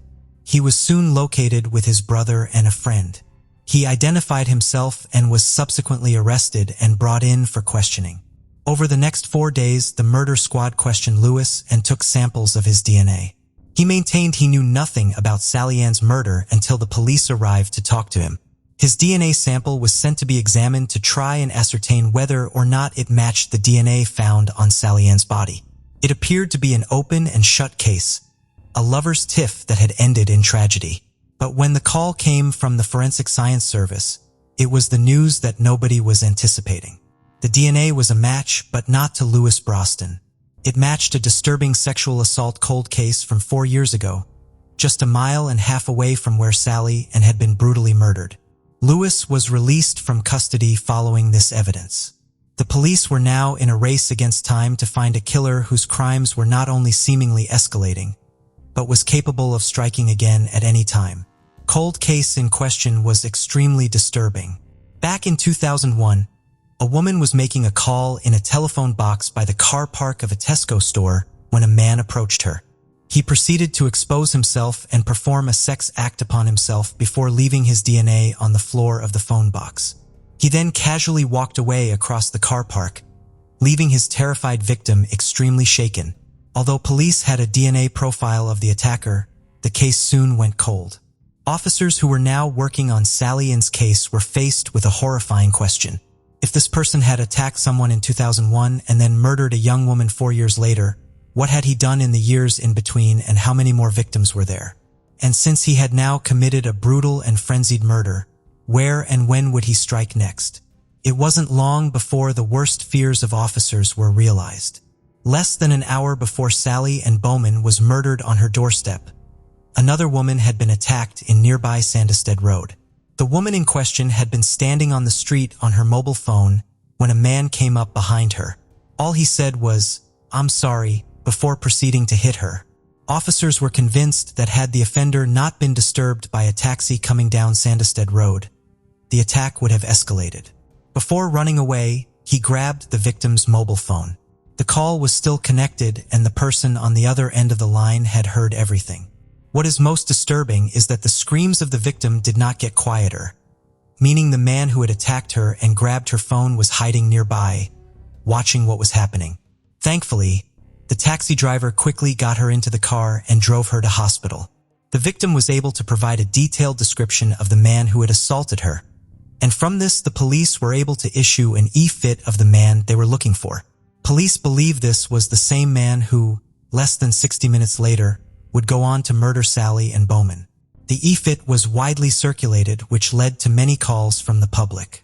Despite the publicity of the e-fit and many desperate to help, the break officers desperately needed in the case didn't come. The murder squad regrouped and returned to the DNA sample that had been found on Sally Ann Bowman's body. They knew this profile held the key to unlocking the case and catching the man responsible for this disturbing crime spree.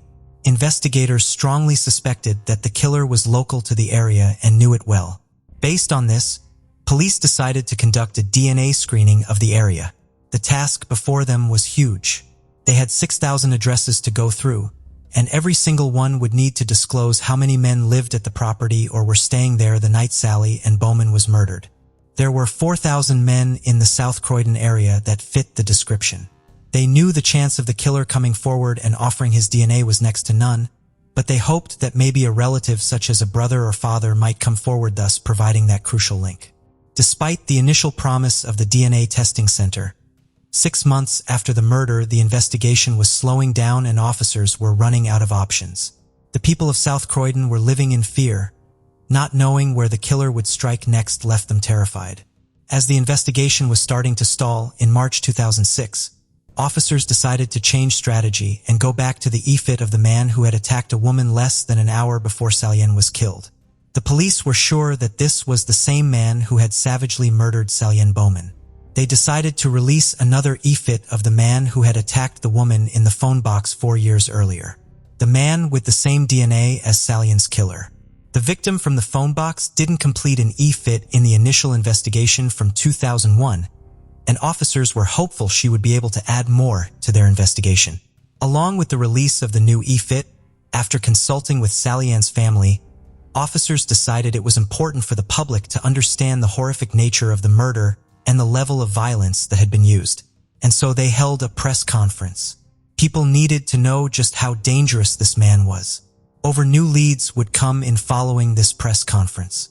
They too would go nowhere. However, it wasn't long before the police finally got the break they were looking for, 20 miles away in Crawley. A man was in a pub watching the World Cup final between England and Trinidad and Tobago. He had had a significant amount of alcohol and began arguing with another man there. The argument spilled out onto the street and CCTV caught the scuffle on camera. After the man shoved the other to the floor, a nearby police officer intervened, broke up the fight, and the man was arrested.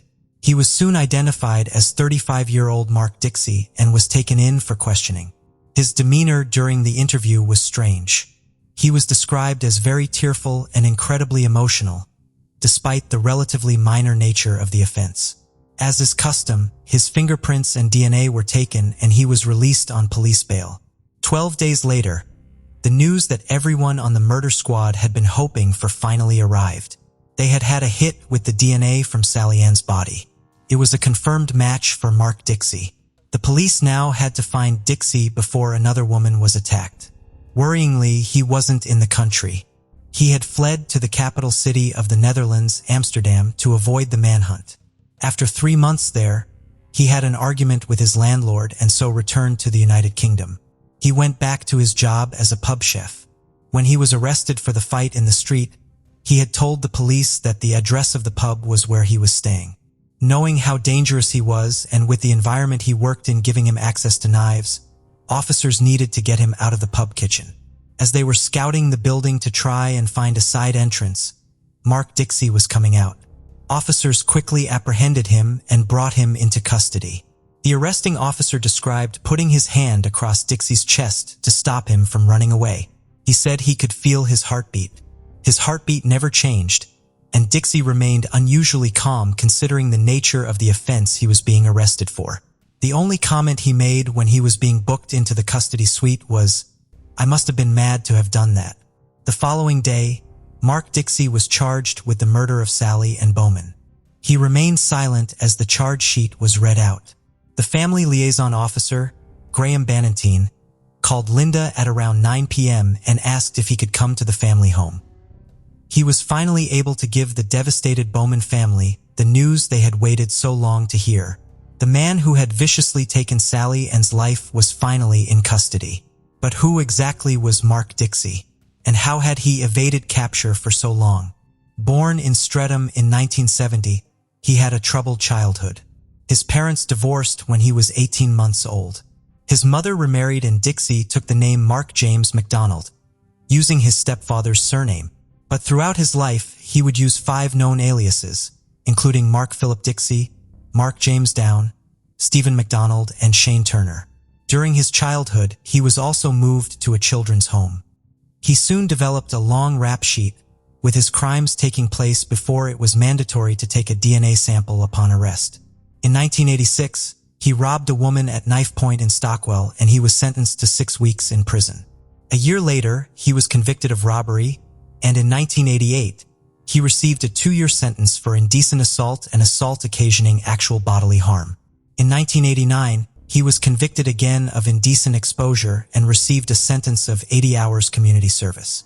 Another conviction came in 1990 after he assaulted a police officer. To the horror of investigators, this criminal activity was not limited to the UK.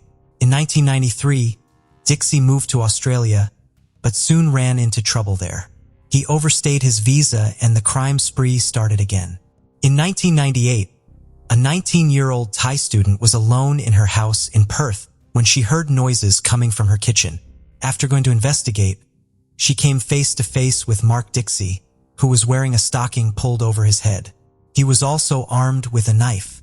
She was stabbed 7 times and subsequently lost consciousness. He then proceeded to sexually assault her before stealing items from her house and fleeing. Thankfully, she survived the horrifying ordeal. The crimes didn't stop there. On New Year's Day in 1999, Dixie had spotted a young woman running along the road near Bunbury, a few hours south of Perth. He stopped his car ahead in the road before taking off his clothes and hiding in a bush. He then jumped out at the woman and asked her to perform a sex act. He received a fine of $750 3 days later, and in April of 1999 he was deported from Australia. Following the formal charge for Sally Ann's murder, the work for investigators was just beginning. Over the next 18 months, the police painstakingly pieced together Dixie's movements to try and explain how and why he had murdered 18-year-old Sally Ann. They needed the case to be watertight. They spoke to friends and those who knew him and learned that he had been out on the 24th of September celebrating his birthday, the same night he had killed Sally Ann. He went out with friends to a pub on Brighton Road, only a few hundred yards from where Sally Ann had lived on Blenheim Crescent. Birthdays were very important to Dixie, and previous partners said he always expected something significant on his birthday. That night, his partner hadn't gone out with him. While in the pub, he called her, and when he returned to the table, his friend said he was like a completely different person. He was withdrawn, subdued, and clearly angry, and spent the rest of the evening drinking in excess and taking more drugs. When the pub closed, he and 2 female friends left for Avondale Road, where he was going to stay with them. This too was only a few hundred yards from Blenheim Crescent. The 2 women headed to bed in the early morning hours, but Mark Dixie didn't. Police believe that he left the property sometime between 2:30 and 3:30 a.m. Police also believe he took a knife with him as he left, with the intent on finding a woman and attacking her. Investigators strongly suspect he was the person that attacked the woman on Sandestead Road and was frustrated when he failed to carry out his fantasy. After he ran away to nearby Blenheim Crescent, it appeared that Sally Ann Bowman was tragically in the wrong place at the wrong time. Officers theorized that after murdering Sally Ann, he didn't leave the area immediately, but instead hid to see if any neighbors would come out to investigate. No neighbor appeared and no lights in the houses went on. He didn't know, however, that a witness had heard Sally Ann scream and was looking out of her bedroom window while keeping her bedroom light off. Police believe the man she saw walking back in the direction where Sally Ann was found was Mark Dixie. Assuming nobody was watching him, he returned to the body and sexually assaulted her. He then went back to the property he was staying at with his two female friends and fell asleep on the sofa. The next morning, he acted as if nothing had happened. During their inquiries, officers reached out to Australian police saying he was in custody and to check if his DNA matched any of the crimes they had on record. It came back with a match to the attack on the Thai student in Perth in the 1990s. On the February 5, 2008, Mark Dixie arrived at the Old Bailey Courthouse in London and his detached and cold demeanor left the courtroom in shock. During the trial, the Thai woman from Perth gave evidence that Dixie had stabbed and raped her in 1998. He has yet to be formally charged with this attack, though a DNA sample from her underwear has been matched to him. Dixie's defense was staggering. He admitted to being the rapist and leaving his DNA on Sally Ann's body. He said he had stumbled across what he thought was a drunk girl lying unconscious and took the opportunity to sexually assault her. He said he was not the man who had taken Sally Ann's life, but that the real killer was still out there. He never once offered an explanation for his appalling crimes. Before long, it was time for the jury to deliver their verdict. Mark Dixie was found guilty in a unanimous decision. He received a mandatory life sentence with a minimum term of 34 years. This is among one of the longest minimum terms to ever be given to a single murderer. This also means that before he can even be considered for parole, he will be at least 70 years old. He began his sentence at Belmarsh, a Category A prison. A Category A prison is reserved for highly dangerous offenders that pose great risk to the public. He was then moved to Long Lartin Prison after other inmates threatened to attack him at Belmarsh. In 2014, it was revealed that he had been moved again to another prison, HMP Franklin. This too was for his own protection. DCI Chris LePere, who was part of the murder squad, described him as one of the most frightening people he had ever encountered during his entire career. Due to the importance of DNA solving her daughter's case, Linda Bowman is a vocal advocate for a compulsory DNA database. She believes that had DNA not been found, Lewis Sproston may have been wrongfully convicted. Stuart Cundy, who led the investigation into Sally Ann Bowman's murder, agreed, saying, "It is my opinion that a national DNA register, with all its appropriate safeguards, could have identified Sally Ann's murderer within 24 hours. Instead, it took nearly 9 months before Mark Dixie was identified and almost 2.5 years for justice to be done." Their calls for a DNA database were rejected by ministers and other politicians who argued it would be impractical, as well as have negative implications for civil liberties. After years of denial, in January 2015, Mark Dixie finally confessed to murdering Sally Ann Bowman. In 2017, Mark Dixie was charged with yet more offenses, and it was revealed that someone had been wrongfully convicted for some of his depraved crimes. In 2003, a Dutch national named Romano van der Dusen was convicted of raping 3 women in the Costa del Sol. He served 12 years in a Spanish prison and was routinely attacked by fellow inmates. Horrifyingly, the real rapist Mark Dixie was a free man.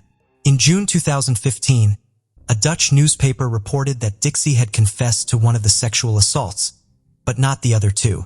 Romano van der Dusen was eventually acquitted in 2016 and was present at Southwark Crown Court on November 24, 2017, as Mark Dixie was given 2 more life sentences for attacks on 2 other women in Croydon.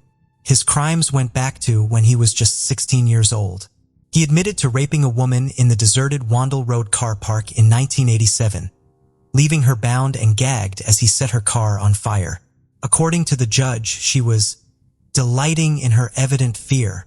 He ran away with her credit card details, and later that night, he called her home phone to taunt and terrify her. He called again the following evening. The victim was so traumatized, she moved to the country to be as isolated as possible. He also confessed to hitting a woman over the head with a chef's iron and then dragging her to an isolated spot on Selston Road in 2002 where he indecently assaulted her. The victim had been leaving messages on her boyfriend's phone as she walked home, but on the last message she could be heard screaming and dropping the phone. Dixie was only stopped when a concerned neighbor scared him off.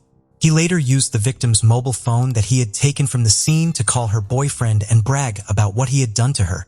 The victim was left with multiple skull fractures. Mark Dixie's cold-hearted and detached manner was evident. He said it could have been worse. When Mark Dixie was convicted of these attacks in 2017, Chris LaPierre had been on the team investigating Sally Ann's murder, said, "I hope today's sentence will bring a small measure of closure to these two women.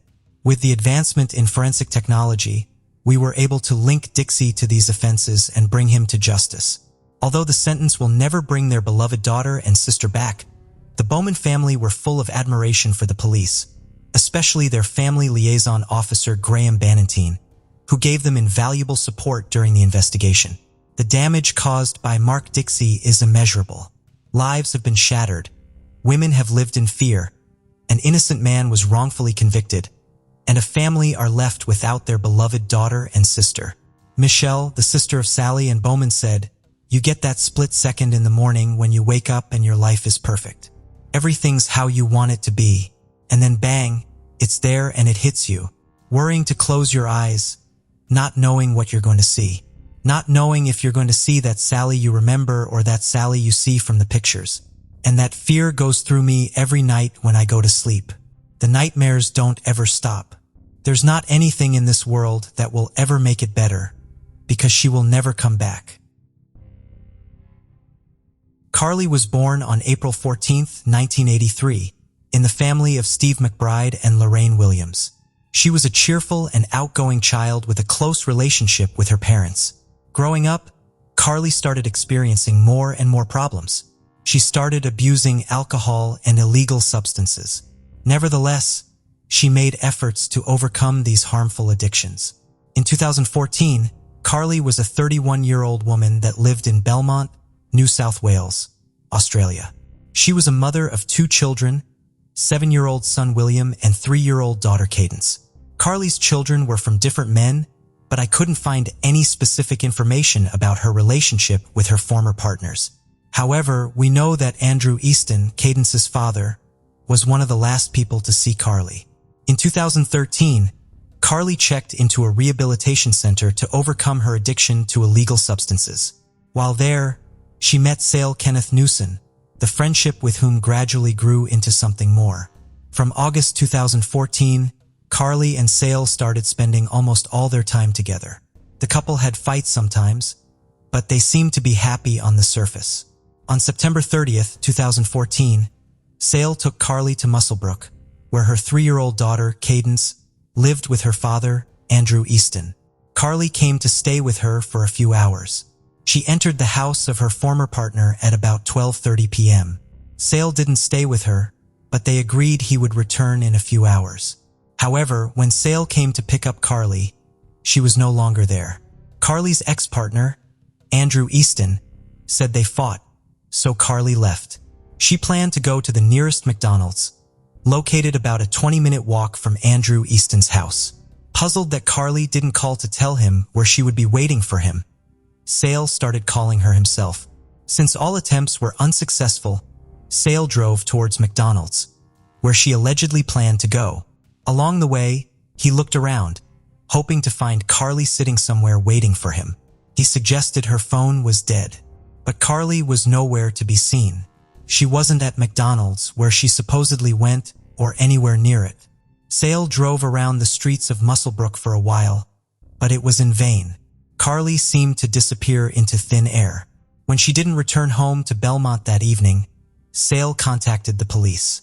The detectives asked him the details of what had happened. It would be exactly the same thing every time. I would drop her off, she would get out and go to the front door. She would have her daughter in her arms and turn around and wave me off, Newsom said. She would ring me twice and text me twice every visit to let me know she was okay. But on that day, I dropped her off about 12:30 p.m. and things were just different. And I didn't hear from her again. Not a thing. I texted her. I called her. But the phone just rang out. Newsom said he turned up at the house about 4:30 p.m. as usual to pick up Carly, only to be told by her ex that she had left after an argument earlier that afternoon and headed on foot towards a McDonald's restaurant about 1 mile away. Undoubtedly, the following question arose. Did Carly leave her ex-partner's house, or Andrew Easton was hiding something? His story suggested he was the last person to see her. However, no other witnesses could confirm that Carly really left his house. Police interviewed neighbors and people living along the route Carly would have taken if she had gone to McDonald's. The fact that no one saw her has further increased suspicions about her former partner. Unfortunately, no surveillance cameras near Andrew Easton's house could confirm or deny his words about Carly leaving around 2 p.m. After reviewing the recordings from the surveillance cameras at McDonald's, the investigators found no evidence she was ever there. Police searched fields behind a nearby residential area for clues. However, a chief investigator of this case said nothing particularly remarkable had been found, adding that the investigation would continue. They urged anyone with information about the disappearance of Carly McBride to contact the police department. She was last seen wearing blue jeans, sandals, and a yellow t-shirt, and she was carrying a tan handbag. After obtaining a search warrant, the police examined the house where Carly was seen last. A group of police officers went there, hoping to find clues that could shed some light on what happened to the mother of 2 children. But after searching Andrew Easton's house, the police did not find new clues. Nothing there indicated that someone committed a crime in that house. However, investigators did find something suspicious. They discovered Carly's Facebook account got deleted a few hours after she vanished before the official report of her disappearance. This mysterious deletion of her account on a social network raised a lot of questions. Are the account deletion and Carly's disappearance somehow connected? Was she the one to delete her account, or did someone else do it? Why was the account deleted? Perhaps the Facebook messages could tell about what happened, and that's why someone deleted the account. To get answers to these questions, the detectives turned to the U.S. Department of Justice, hoping the latter would help restore Carly's account and determine who could have deleted it.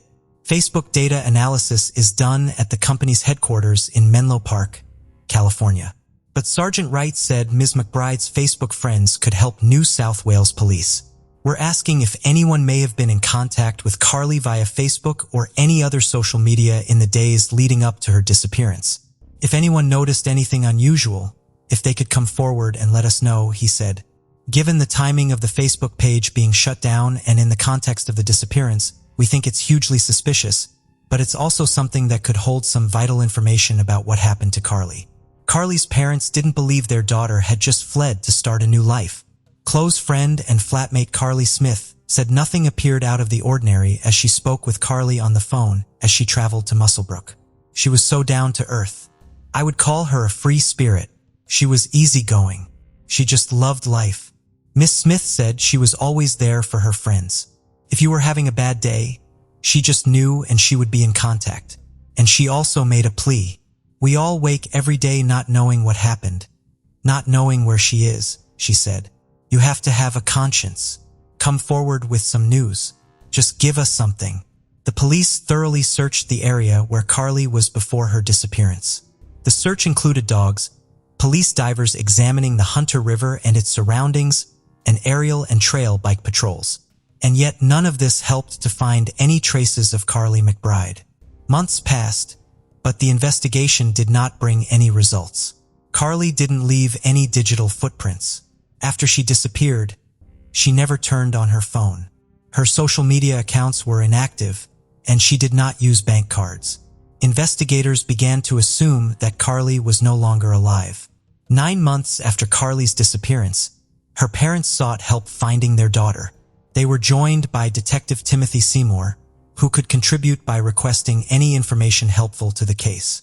Ms. McBride's mother, Lorraine Williams, shed tears during the public appeal and begged for help to find her beloved daughter. "If you know anything, even if it's the smallest thing, please come forward and help us," she said. Steve and Lorraine said their family experienced difficulties after Carly's disappearance. "We are coping the best we can," Mr. McBride said. "As far as Carly's children are concerned, it's a fairly complex area. Both children have two different fathers. And to be honest, we haven't had too much close contact with those children. So we're just hoping that changes so we can have further contact with them." Detective Inspector Timothy Seymour said officers had worked tirelessly since Ms. McBride's disappearance. "We have a plethora of information that we are sorting through. However, we are still appealing again," Inspector Seymour said. "The breakthrough moment may come from somebody who might think they have an innocuous piece of information." Over time, Carly's parents started realizing that they would probably never see their daughter alive again. Lorraine wrote a heartbreaking letter addressing the man who robbed her of her daughter. "I don't believe there is one person who does not now know what happened to my bub or hasn't noticed what has happened on that fateful day. Please help us for her children. They are innocent and gorgeous babies. Whoever you are, you have taken their mummy away. Their lifeline to fun times and happiness in their lives. Their tower of strength. They will never feel her soft, warm and reassuring kisses and her big warm hugs with that big contagious belly laugh of hers and her radiant smile. Their memories are lost. They cannot say goodbye to her. Our pain, anguish, angst and frustration are keeping us all down, causing us to wake up super vigilant that we might get a call to say they have found my bub. Whoever you are, you decided on that day to rip my daughter away from us, you bottom-feeding runt. We are left with question after question after question. We don't know how to grieve or what we are grieving. We are in a kind of grief limbo. Our little beautiful poor babies need to know where their mommy is. They are the innocent victims in this horrible nightmare we are enduring. Please someone come forward so they can move on and grow into the amazing people their mummy would have wanted them to be. We can't honor and respect Carly's life until she is found. My daughter is reeling you in, and you will be a fine catch when you least expect it. This is my only wish, that we find my bub, that we can put her to rest. It is a basic human right with the dignity and respect that she deserves. Then her babies and their beautiful but broken hearts and heads can start to heal, and they may have a life without the anguish and pain and angst. You didn't give my daughter a chance. Please give her children the knowledge they ache for. William and Cadence should not be burdened with this pain. Please help us give them some semblance of grief and loss in their journey. Carly is a proud Aboriginal woman, as is her beautiful sister, and I am proud and honored to be their mother. No one deserves this in life, but my baby is reeling you in. You are breaking while we are aching. Your truth is Carly's truth, and in turn is our truth. Please someone speak up. Since the police couldn't link Carly's disappearance to her ex-partner Andrew Easton, they turned their attention to another potential suspect, Sale Newson. During the investigation, they learned that the relationship between Carly and Sale was far from perfect. The man was very jealous, which was a frequent cause of their fights. Despite their relatively short relationship, Newson told everyone he was deeply in love with Carly, mentioning she was the first woman he had fallen in love with in the last 14 years. He desperately asked for any information, participated in launching a Facebook page, offered financial rewards, and knocked on every door in the area where she was last seen. But notwithstanding these public statements of love and devotion, Newsom almost immediately started intimate relationships with other women. Besides, a few hours after reporting Carly missing, he offered sexual intercourse to several women. Carly disappeared on September 30th, and on October 2nd, spent the night with another woman. But in public, he behaved like an inconsolable guy who had lost the love of his life. Detectives also discovered that Sale and Carly had an argument 2 days before her disappearance. The reason for this fight was Facebook messages that Carly allegedly received from other men. However, all this was only circumstantial evidence. They needed direct links to bring any charges against Sale Newson. In April 2015, the authorities searched properties at 3 addresses, one in Muswellbrook and the other 2 in Scone. Scone is a town in the Upper Hunter Shire in the Hunter region of New South Wales, Australia. The distance from Scone to Muswell Brook is about 15 miles. During the searches, they seized 3 firearms and an unspecified amount of illegal substances and arrested a 24-year-old man, James Cannon. However, the police stressed that the charges weren't related to the ongoing investigation into Carly's disappearance.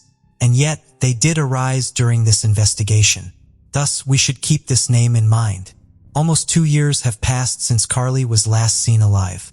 The police continued to investigate, but there were no new clues to help solve the case. But then, suddenly, there was a breakthrough. On August 7, 2016, in a rural area near Scone, 2 local pedestrians found the remains in a shallow grave in a bush just a few feet from the road. Forensic examination confirmed that these were the remains of Carly McBride, a mother of 2 from Belmont, who went missing on September 30, 2014 in Muswellbrook. The police postponed the announcement of finding her body for 4 days, hoping to obtain additional evidence. Superintendent Guiana repeated police suspicions that they did not suspect Carly, 31, had been snatched off a street by a stranger. "We don't believe that this was a random act, so we are looking into her past and as many people as we can find," he said outside Scone Police Station. But he stopped short of identifying any suspects in the case, as it is all too fresh. "It has taken us 2 years to get this breakthrough, and we have a fairly vast volume of fresh evidence that we need to evaluate in a thorough fashion," he said. "We have put a lot of work into this in the past 2 years. The team here is pretty keen to solve this for Carly's family, and we have got so much new evidence now that it is going to take a lot of work. But we are well into it," he said. "The heartbroken parents have told through tears of their desperate need for answers. Please come forward with anything, Lorraine sobbed. "We still need to know who did this to my baby." The couple said they have had some closure now with her body being found and were extremely grateful for the police and public help to find their lost daughter. For 10 months, the investigators carried out extensive work, which resulted in the issued arrest warrant for Sale Newson. On June 19, 2017, he was arrested and taken to a police station. Newsom denied any involvement in the death of Carly McBride. However, Sale Newsom wasn't the only one who received charges.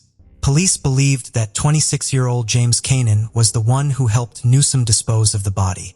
Carly McBride, Sale Newsom, and James Cannon met in a rehabilitation center for people with addiction to alcohol and illegal substances. Each one left the center at different times and for various reasons, but they stayed in touch.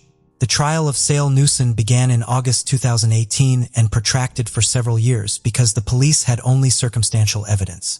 Prosecutors alleged that Newsom met with Carly after she left her ex-partner's house, struck her several blows to the head and back in a jealous rage, and threw her body away. Forensic experts have determined that Carly McBride died from multiple blunt force trauma. She suffered 23 fractures to her skull, 13 fractures to the torso, and spinal and rib fractures. The judge said Carly McBride suffered blunt force at the hands of Newsom before she died. Judge Erase also noted how Newsom had told interviewing police he was a skilled mixed martial arts fighter. His main sport was Thai boxing. "I had 20 fights and 20 wins. I trained alongside world champions. But when I got really good, I got too old," he told police. "I find the cause death was severe trauma to the brain due to a high degree of force to the deceased's head," the judge said. "I am satisfied the offender caused death by the use of fists or feet or both or the use of objects." While searching Newsom's house, police found the map in a shoebox under the bed. This map contained a drawn circle around the towns of Muswellbrook and Scone. Carly's remains were found exactly in this radius. That map also had the numbers 1, 2, and 3 written on it in locations outside Muswellbrook, with Senior Constable Mohini giving evidence that the first 2 numbers marked the location of point-to-point cameras. After the police found Carly's remains in 2016, Newsom called her father, Steve. During the conversation, Newsom mentioned that the found skeleton was missing hand bones. And yet, the police never disclosed this information. The only people who knew about it were the police, Carly's parents, and the Department of Forensic Medicine at the John Hunter Hospital. As the authorities believed, Newsom knew about it because he was familiar with the crime scene, and he was the person who left Carly's body where they found it 2 years later. Moreover, The clothes on Carly's remains matched the ones she wore on the day of her disappearance. It suggested she died shortly after leaving her former partner's house. The police couldn't find her purse and phone. When police searched Newsom's mobile phone, they discovered he had deleted Google location services between September 18th and October 2nd, 2014. During the trial, the investigators learned that the photo of Carly, which Newsom took on the way to Musselbrook and later used in missing person flyers, was edited and cropped even before the police received the report of Carly missing. When the search for Carly began, Newsom offered a $20,000 reward for information about her whereabouts. However, his bank account showed he was broke, which meant he offered the reward only because he knew no one would ever find her. Thus, he wouldn't have to pay. Newsom injected himself into the police investigation from the start, trying to deflect suspicion onto others and attempting to get information about where police and other emergency services would be searching. He also conducted a canvass of the neighboring streets searching for CCTV or witnesses, which police said was done not to find information, but to suppress it and to determine if anyone had seen him intercepting Ms. McBride. And while volunteers and police searched for her around Muswell Brook and handed out missing person flyers, Newsom was in Sydney messaging friends about how he was driving an Audi R8. As well as that, Newsom claimed to know the area where Ms. McBride was found, like the back of my hand, and described it to Carly McBride's father, Steve McBride, despite only seeing footage of a fake crime scene set up by police. The images you are seeing now are not a real crime scene, but a staged one that the police used to see Newsom's reaction. The more investigators dug into Newsom, interviewed him, looked at his Facebook messages, listened to his phone calls, the more he shone the light on himself. After examining his internet search history, investigators discovered that he was looking for information on how to delete a Facebook account. His account remained active, but Carly's account got deleted shortly after. Although all the evidence was circumstantial, the prosecutor said they did have puzzle pieces that began to reveal a picture when put together. Eventually, these pieces turned into an irrefutable case, ruling out any other possible explanations for how Carly McBride disappeared, and how her body was about 82 feet from the side of the road. The judge concluded that the motive for the brutal and unplanned attack on Carly was Newsom's jealousy. After he picked Carly up from Musselbrook, he discovered she had spent about 90 minutes with her ex-partner instead of spending time with her daughter as was planned. Carly's daughter was not at home during that time, and the fact that she was alone with her ex-partner for an hour and a half allegedly ended with Newsom attacking Carly in a jealous rage.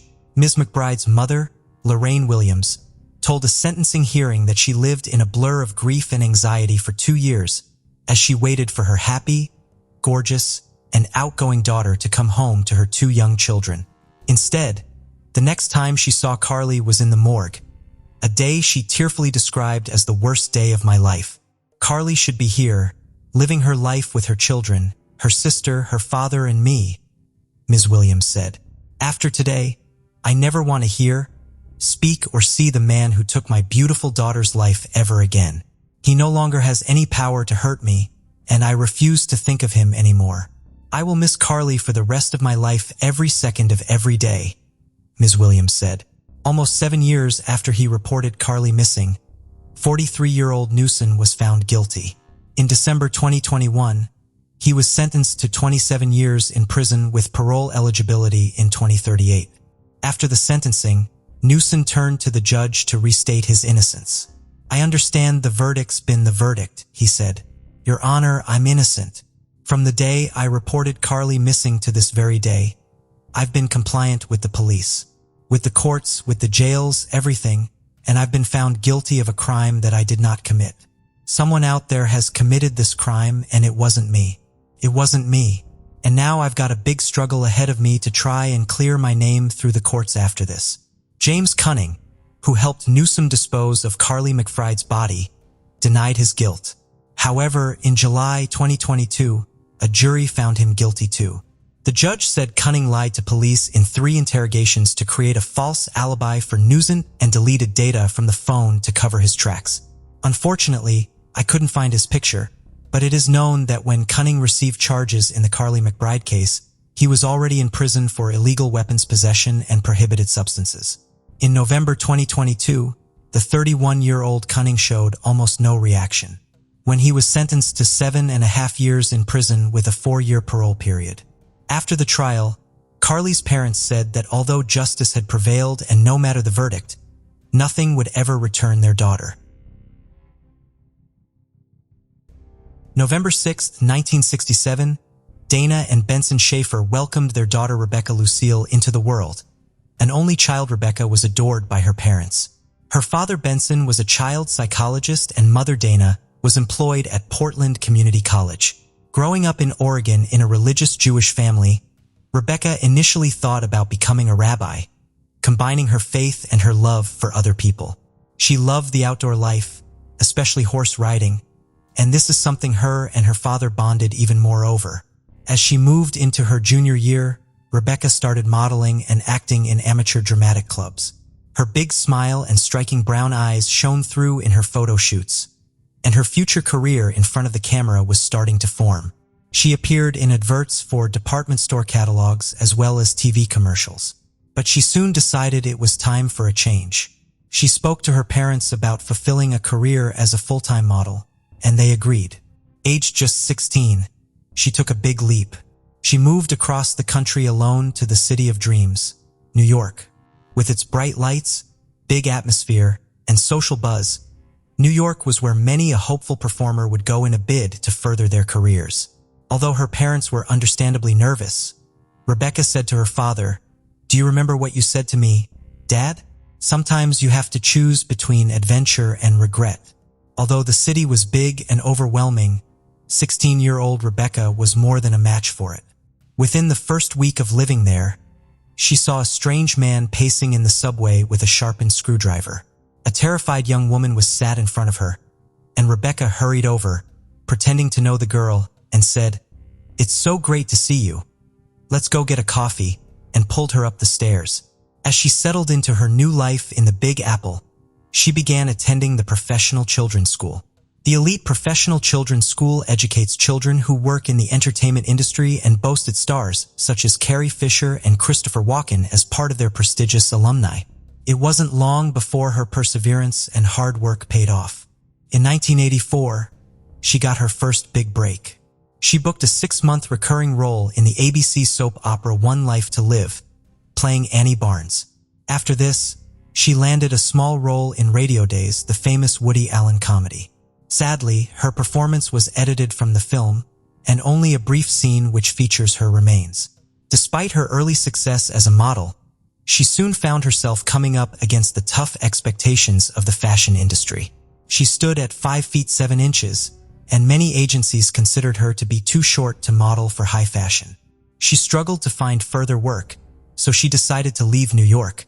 In 1985, she made another ambitious move, this time to Japan, to try and add more to her modeling portfolio, but once again, her height and weight were considered a problem.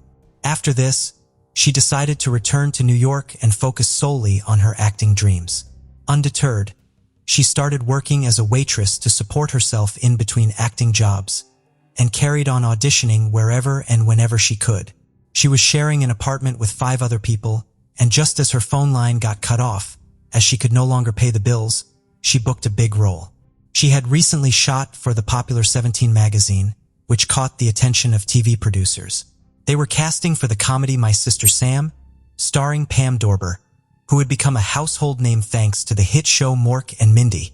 Rebecca auditioned and won the role of the feisty and funny Patty Russell, a teenager who makes the journey to live with her sister Sam after the death of their parents.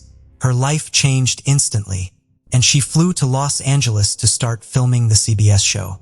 Her parents couldn't be prouder of her move to Hollywood and were a little more relieved now she was living closer to them, as well as her grandfather who was living nearby in West Hollywood.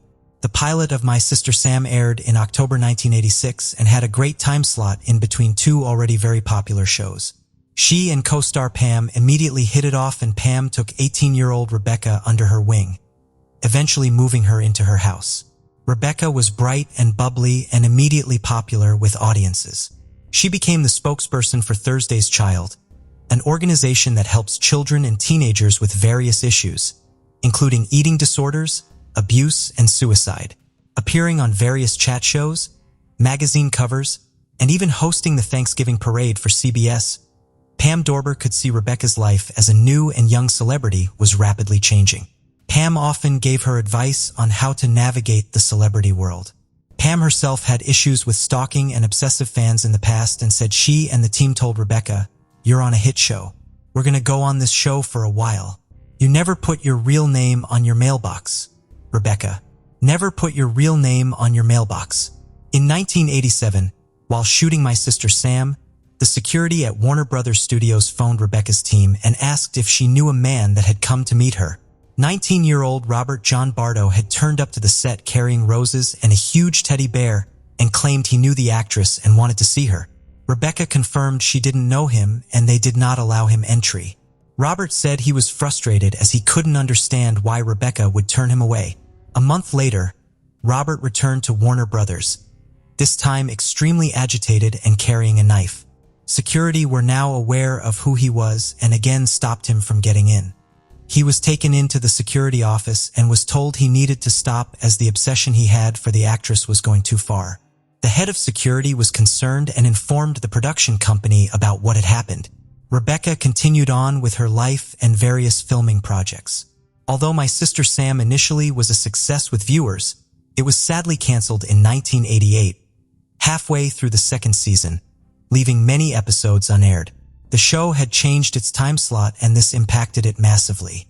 Rebecca was disappointed but continued to throw herself into auditioning. She was then cast in a string of roles including scenes from the class struggle in Beverly Hills, The End of Innocence and the television film Out of Time. July 18, 1989, 21-year-old Rebecca was now living in a West Hollywood apartment. As well as her career going from strength to strength, her personal life was in a great place too.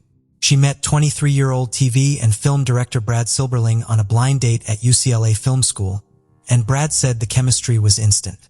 Brad Silberling went on to direct many successful TV shows and films, including Lemony Snicket's A Series of Unfortunate Events and City of Angels, and the talented young duo had had talks of moving in together. On July 18th, Rebecca was prepping for a big audition for The Godfather Part 3, and was waiting for the script to be delivered to her door. When she heard the doorbell ring, she quickly answered. But it wasn't the script delivery she was hoping for. Stood in front of her was Robert John Bardo. It was the same man who had appeared twice at Warner Brothers Studios. He was clutching a letter and autograph she had once sent to him. Robert John Bardo was born in January 1970. The youngest of 7 children, he had a troubled childhood. After being abused by a sibling, was placed in foster care when he spoke about committing suicide and was eventually diagnosed with bipolar disorder. At the age of 15, he was briefly institutionalized to treat emotional problems and dropped out of school shortly after. Robert was only 19 years old and had developed a dangerous obsession with Rebecca Schaefer.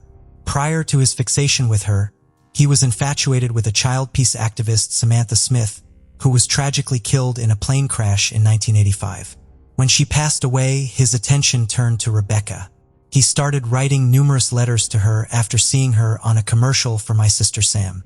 One of his letters she replied to, telling him it was one of the nicest letters she had ever got. What started as him being a fan of the character Patty quickly turned into a fixation with the actress Rebecca. He watched and taped every episode of My Sister Sam and bought every magazine he could find with her in. His room quickly became almost a shrine to the actress. He traveled by bus to Los Angeles in 1987, hoping to meet her on the set of My Sister Sam. But failing to get past security twice, he returned to Tucson and briefly lost interest with the actress. His obsession shifted towards artists, Debbie Gibson, Madonna, and Tiffany Darwish. In 1989, Robert watched Rebecca in the comedy scenes from the class struggle in Beverly Hills. In one scene, she appeared in bed with a male actor.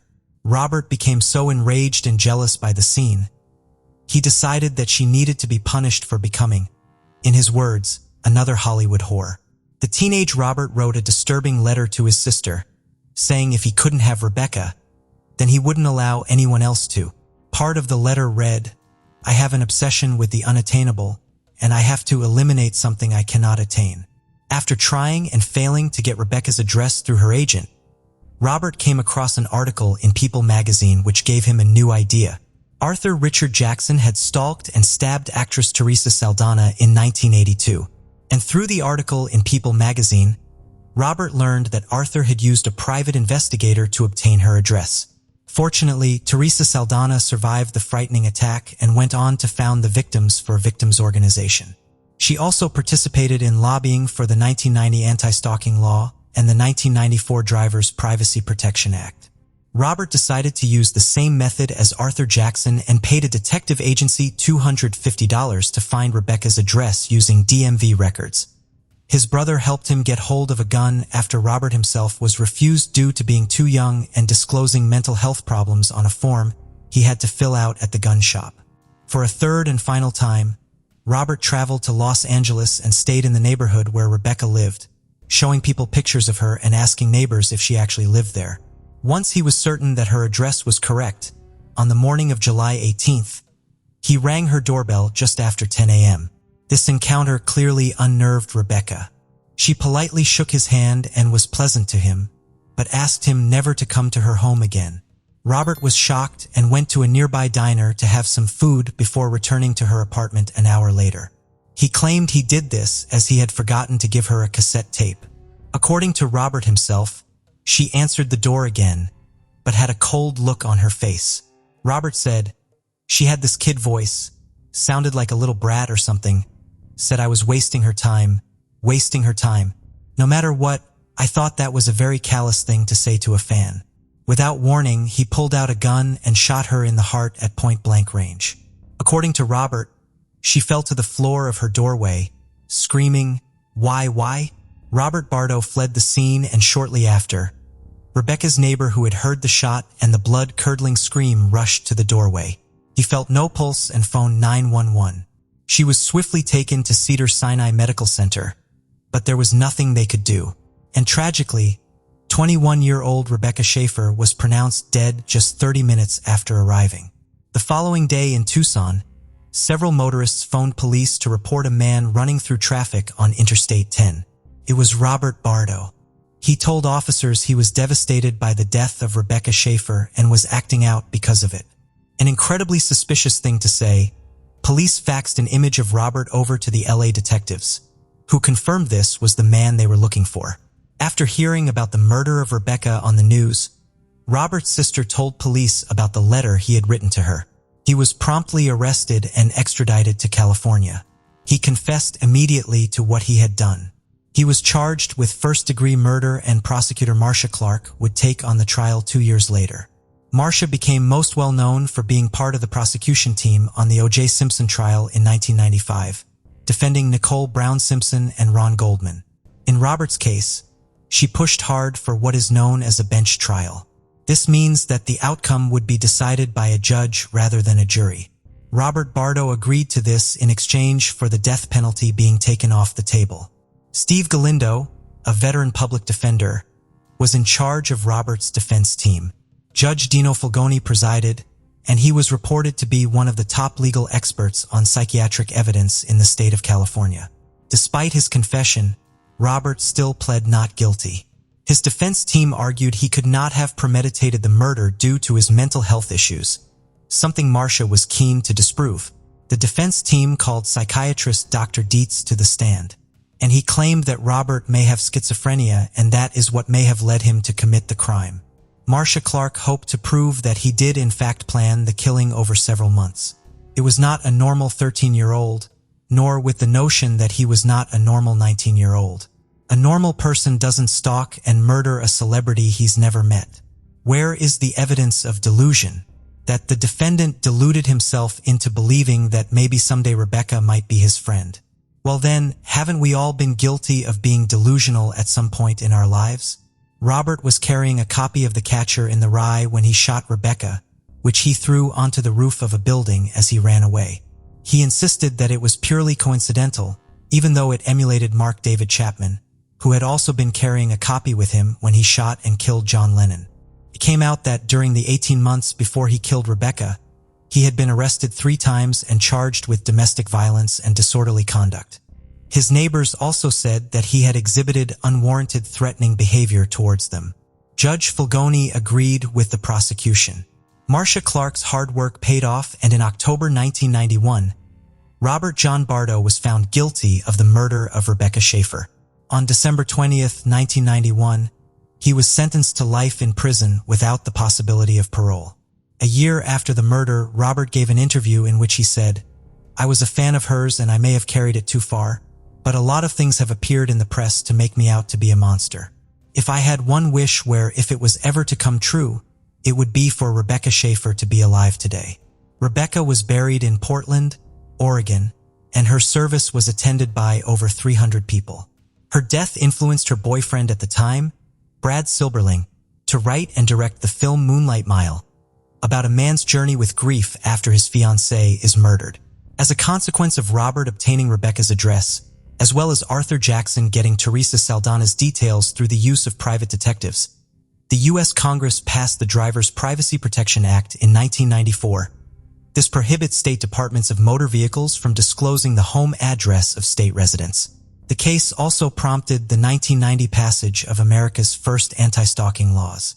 In 2007, Robert Bardo was stabbed 11 times in the maximum security unit at Mule Creek State Prison in California. He was treated and survived, returning to jail soon after. As of 2020, he is serving his time at the Avenal State Prison in Avenal, California. He frequently draws artwork of famous people, including Rebecca Schaeffer. 21-year-old Rebecca Schaeffer was killed before her life had even properly started. She fought hard for her dreams and the career that she adored so much. The drive she had would have undoubtedly continued to push her forward. Immensely talented and ambitious, she had much more to achieve both personally and professionally. Her tragic and untimely death prompted some big and much-needed changes in the law, and her vibrant and kind-hearted spirit is kept alive by those that knew and loved her. Thank you for joining us on this journey into the depths of unsolved mysteries. Cold cases not only challenge our understanding of the past, but also ignite our curiosity and determination for answers. Remember to subscribe to stay updated on our latest investigations. And if you have any information regarding the cases we've covered, don't hesitate to reach out. Together, we can shed light on the shadows of the past and bring closure to those who seek it. Until next time, stay vigilant, stay curious, and never stop seeking the truth.